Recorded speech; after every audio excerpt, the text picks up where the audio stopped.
کتابیں لکھی گئی. طبقات ابن سعد میں 2 عیدوں کا ذکر ہے. جتنی کتابیں لکھی محدثین نے, ائمہ نے, یہ سارے کے سارے گمراہ تھے. 2 عیدیں لکھ کے چلے گئے. یہ تیسری عید آپ نے نہیں لکھ پائی.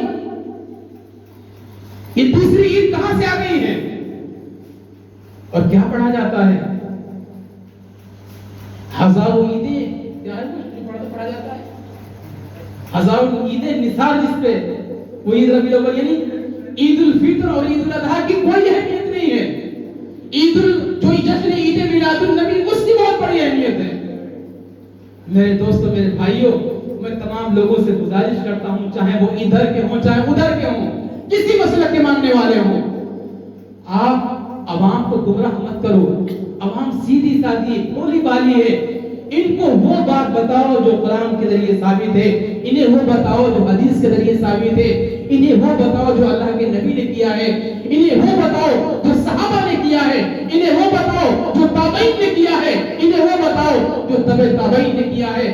انہیں ادھر ادھر مت بہکاؤ, ورنہ کل قیامت کے دن آپ کا گریبان ہوگا, عوام کا ہاتھ ہوگا. آپ کا گریبان ہوگا. آپ قوم کو گمراہ کر رہے ہو,